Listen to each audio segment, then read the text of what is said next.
বাংলাদেশ ও যুক্তরাষ্ট্রের মধ্যকার বাণিজ্য চুক্তিকে পারস্পরিক স্বার্থে কাজে লাগানোর ওপর গুরুত্বারোপ করে বাণিজ্য মন্ত্রী খন্দকার আব্দুল মুক্তাদির বলেছেন, যে কোনো আন্তর্জাতিক চুক্তি দুই পক্ষের সমন্বয়ে গড়ে ওঠে। এতে উভয় পক্ষের স্বার্থের বিষয়গুলো বিবেচনায় রেখেই একটি উইন উইন পরিস্থিতি তৈরি করা হয়। কাজেই এ চুক্তি নিয়ে অযথা উদ্বেগের কিছু নেই বললেন মন্ত্রী। আজ ঢাকায় বাণিজ্য মন্ত্রণালয়ের সম্মেলন কক্ষে যুক্তরাষ্ট্রের দক্ষিণ ও মধ্য এশিয়া বিষয়ক সহকারী বাণিজ্য প্রতিনিধি ব্র্যান্ডন লিঞ্চের সাথে বৈঠক শেষে সাংবাদিকদের প্রশ্নের জবাবে মন্ত্রী এসব কথা বলেন। বাণিজ্যমন্ত্রী বলেন, বর্তমান সরকার এ চুক্তির সূচনাকারী নয়, তবে রাষ্ট্রীয় ধারাবাহিকতার অংশ হিসেবে এটি উত্তরাধিকার সূত্রে পেয়েছে।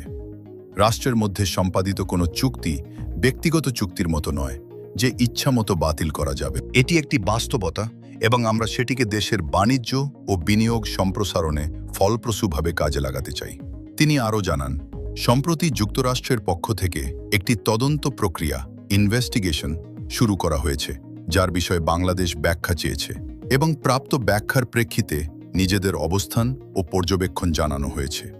মন্ত্রী বলেন, আমরা স্পষ্টভাবে জানিয়েছি, বিদ্যমান চুক্তির প্রেক্ষাপটে এ ধরনের তদন্ত শুরু না হলে তা আরও ইতিবাচক হতো।